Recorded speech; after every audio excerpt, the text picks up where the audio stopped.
Bismillahirrahmanirrahim. Alhamdulillahirabbil alamin hamdan katsiran thayyiban mubarakan fih. Wa asyhadu an la ilaha illallah wahdahu la syarika lahu wa asyhadu anna Muhammadan abduhu wa rasuluhu sallallahu alaihi wa ala alihi wa ashabihi ajmain amma ba'du. Kali ini kita akan bahas kata-kata selanjutnya yaitu Rabbil alamin dari ayat Alhamdulillahi Rabbil alamin. Rabbil alamin terdiri dari dua kata, Rabb, Rabbun ya, kemudian al-alamun atau kemudian menjadi al-alamin karena dia mudhaf ilaih. Yang pertama kata Rabb. Rabb ini ya, Rabbun. Secara bahasa, secara bahasa maknanya ada dua yaitu dia pemilik atau malik ya. Atau makna yang kedua dia juga al-mutasarrif. Jadi yang mengatur. Ya.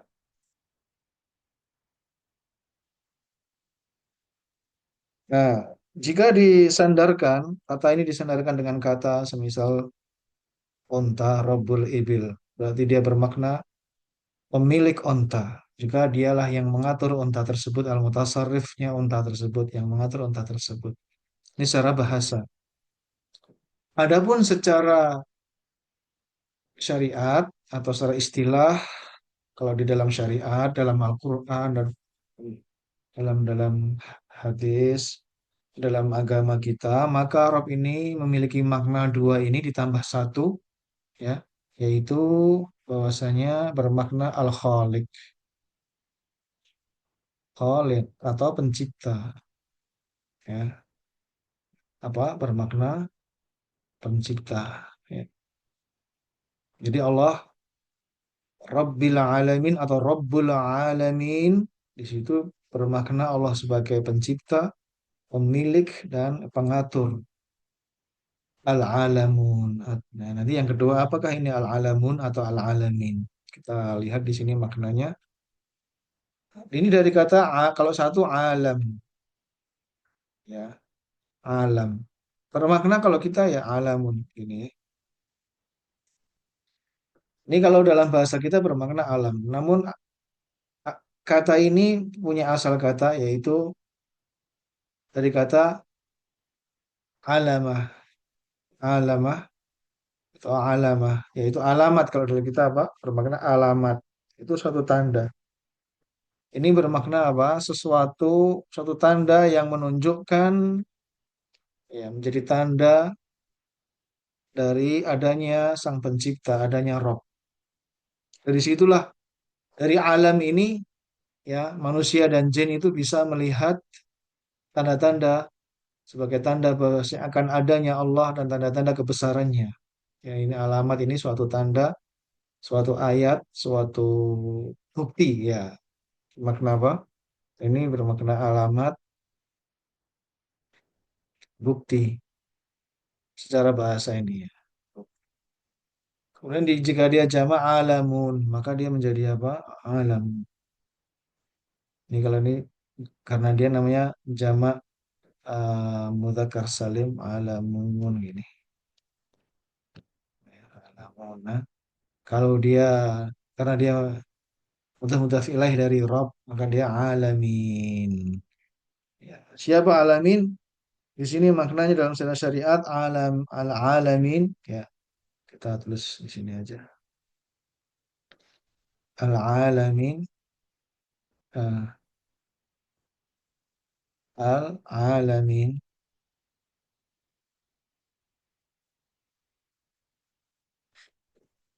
segala sesuatu selain Allah yaitu makhluknya, seluruh makhluknya. Ya. Ini makna yang pertama, yang selain Allah. Ya, arti bermana makhluknya, seluruh makhluk, seluruh ciptaannya, selain Allah. Yang kedua, al-alamin bermakna manusia dan jin. Ini makna secara syariat ya. Karena adanya firman Allah Subhanahu wa taala yaitu dalam surat Al-Furqan, alhamdulillahilladzi nazzala al-furqana ala 'abdihi liyakuna lil alamina nadhira. Ya, di situ Allah Subhanahu wa taala berfirman, segala puji bagi Allah yang telah menurunkan Al-Furqan agar menjadi peringatan bagi al-alamin, yaitu peringatan bagi manusia dan jin. Bukan bukan selain yang itu karena yang bisa diperingatkan dengan Al-Furqan itu Al-Qur'an, manusia dan jin. Berarti di sini al-alamin memiliki dua makna. Makna khusus ini ya, ini makna khusus manusia dan jin dan makna umum yaitu yang selain Allah, segala sesuatu selain Allah yang bermakhluk Allah.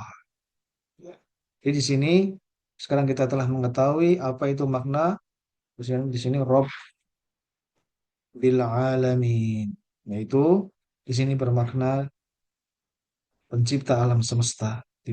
Maka diartikan apa? Pencipta alam semesta, pemilik alam semesta.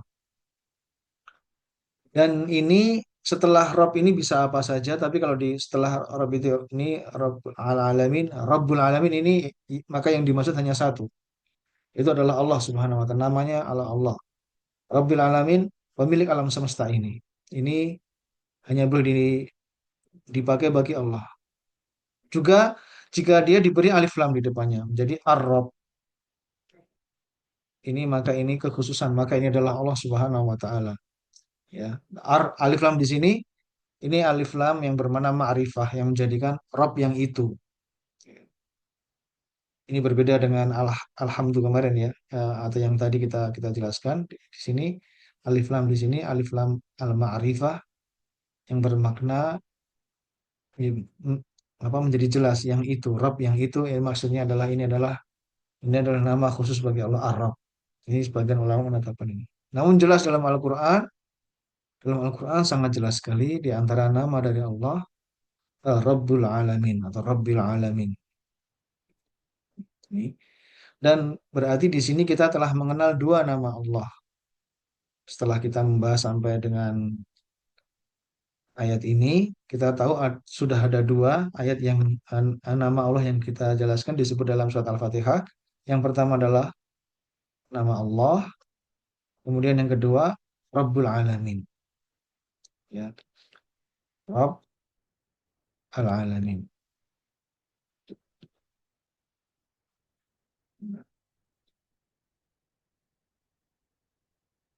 Sebagian dari ahli ilmu, para ulama ada yang menetapkan inilah Ismul Azam, nama Allah yang paling agung adalah Allah, atau yang kedua adalah Ar-Rabb atau Rabbul Alamin. Inilah dua nama Allah yang paling agung. Ya, karena kan berdasarkan ayat-ayat dalam Al-Quran itu para nabi selalu berdoa dengan memanggil Rabb. Ya, di sini sehingga para ulama berpendapat inilah nama yang paling agung, atau Asmul Azam. Wallahu taala alam, yaitu dua-duanya ini merupakan nama Allah yang paling agung yaitu Allah dan Rabbul Alamin atau Ar-Rabb. Di sini sebelum kita tutup, ya ini kalimatnya yang lengkap berarti alhamdu ya, kemudian lillah untuk mengatakan lillah sebenarnya di depannya di sini ada lam. Lam kemudian Allah, tapi untuk memudahkan penulisan makanya ditulis ya bagaimana menulisnya? Menulisnya itu justru dihilangkan begini. Jadi alhamdulillah ya, alhamdulillah ditulis seperti ini. Kemudian Rabbil Alamin, di sini ada sesuatu yang sangat penting, di mana ini adalah yang satu adalah ini adalah tauhid uluhiyah atau tauhid ilahiyah, karena ini adalah doa, doa atau pujian. Doa itu bisa berupa pujian atau doa ibadah, bisa doa itu berupa permintaan. Ya, pujian itu juga disebut doa. Rasulullah Shallallahu Alaihi Wasallam bersabda, afdhalu dzikri la ilaha illallah. Zikir yang paling afdal, paling utama, la ilaha illallah. Wa afdhalud doa, alhamdulillah. Dan doa yang paling afdal, alhamdulillah. Karena itu kita bisa melihat ya beberapa surat dalam Al-Quran dibuka dengan perkataan alhamdulillah sebagaimana surat Al-Furqan tadi, Al-Kahf, kemudian surat Saba, kemudian surat Fatir, kemudian surat Al-An'am. Ini dibuka dengan alhamdulillah dan merupakan zikir yang termasuk zikir yang agung adalah subhanallah wa bihamdi. Ya, di sini wa bihamdi itu sama maknanya dengan alhamdulillah ini yang dikatakan oleh Rasulullah SAW, makhluk-makhluk diberi rezeki dengan zikir ini karena subhanallah wa bihamdi ini merupakan zikir pagi petang yang dibaca 100 kali pagi, 100 kali di petang hari. Di sini adalah ini doa alhamdulillah seseorang di sini dia beribadah kepada Allah, dia menyembah Allah dengan menyatakan seluruh pujian itu dipersembahkan bagi Allah. Ini adalah bagi Allah seluruh pujianku ya atas segala yang Allah berikan maupun karena atas kesempurnaan sifat Allah. Semua pujian-pujian yang milik Allah. Ini adalah suatu doa atau suatu ibadah. Maka di sini adalah suatu ibadah. Pujian ini diberikan kepada Allah. Kan mana? Nah, di sini makanya ini merupakan ibadah. Di sini kita mengesahkan Allah dalam ibadah. Ya, mengesahkan Allah dalam ibadah. Itu ibadah lisan. Dengan mengucapkan Alhamdulillah. Dan di situ kita berdoa, kita beribadah, memuji Allah. Ini adalah ibadah kita. Kita mengesahkan Allah dalam ibadah kita. Pujian ini hanya diberikan bagi Allah saja. Pujian ini milik Allah saja. Kenapa itu kita lakukan? Yang mendasari perbuatan ini, doa ini, ibadah ini, saya khususkan bagi Allah. Bukan kekhususan bagi Allah, lillah. Khusus milik Allah apa? Karena inilah yang menjadi sebab. Karena dia adalah Rabbul Alamin. Karena dia adalah penciptaku. Sehingga dialah yang berhak untuk mendapatkan seluruh pujian ini. Karena dia apa? Dia penciptaku, pencipta seluruh alam semesta. Dan Rob inilah yang pencipta inilah, dialah yang berhak untuk aku ibadahi. Disinilah ketika Ibnu Katsir rahimahullah mentafsirkan surat Al-Baqarah ya, dalam ketika beliau membahas masalah tauhid rububiyah ini, namanya tauhid rububiyah mengesahkan Allah dalam Allah sebagai Rob, Allah sebagai pencipta, pemelihara, pengatur, dan pemilik alam semesta. Ibnu Katsir mengatakan war-rabbu wal khaliqu. Jadi saya tulis saja di sini ya, perkataan Ibnu Katsir ini sangat penting. Wal khaliqu, al khaliqu satu segini. Al khaliqu kata Ibnu Katsir, al khaliqu huwa pencipta ini ya. Ini pencipta siapa? Ya Rabb tadi ya dari kata Rabb. Huwa al mustahiqu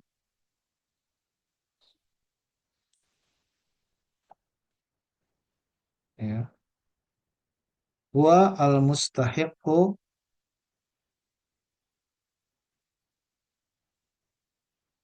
ya, sebentar sini. Al mustahiqu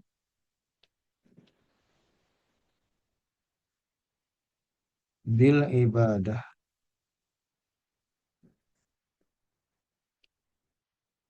Di sini adalah hubungan antara Rabb atau Al-Khaliq,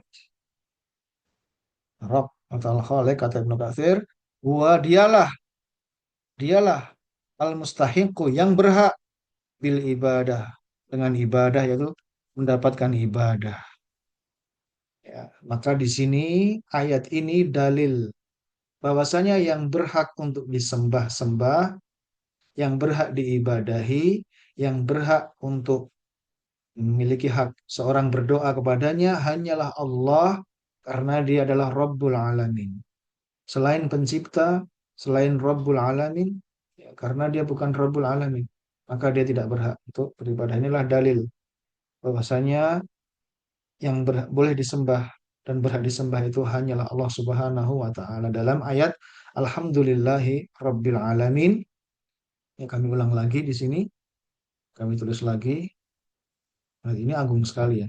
Karena di ayat ini terdapat dasar-dasar tauhid, pokok-pokok tauhid ada pada ayat ini seluruhnya. Bahwasanya eh, Yang pertama, Allah itu ada. Menetapkan apa? Wujud Allah. Allah itu ada. Ini berbeda dengan orang-orang ateis yang mengatakan Allah itu tidak ada. Nah, buktinya ada ini, tanda-tandanya ada. Ya, ciptaan-ciptaannya kita bisa melihat ini al-alamin. Dari sini kita empat terutama yang selalu berubah-ubah, yaitu malam, siang, matahari, dan rembulan. Bulan. Ini datang dan pergi secara teratur. Ini merupakan tanda yang paling utama Allah sebutkan secara khusus ini. Empat hal yang selalu berubah-ubah. Di sini betul-betul ini merupakan tanda bahwasanya ada yang mengaturnya, ada yang menciptakannya. Ya, ini namanya setelah tadi kita mengesahkan apa, merupakan bukti yang pertama, nah, kita beriman ada apa? Allah itu wujudnya ada, bukan sesuatu tanpa wujud. Wujudnya ada. Yang kedua, kita mengesahkan Allah esa sebagai Rob, ya, esa sebagai Rob atau dalam istilah tauhid rububiyah. Nah, ini kita mengesahkan Allah sebagai Rob, sebagai pencipta alam semesta, tidak ada pencipta yang selainnya.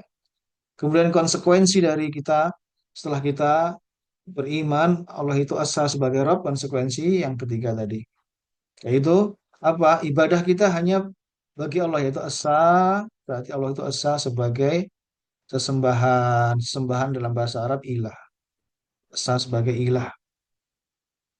Allah Esa sebagai sembah ini namanya tauhid ilahiyah atau tauhid apa? Tauhid ilahiyah atau uluhiyah bisa. Yang ini tadi tauhid rububiyah. Kemudian di sini yang keempat lagi kita menetapkan nama-nama Allah. Allah itu Esa dalam nama, nama dan dalam sifatnya yang sempurna.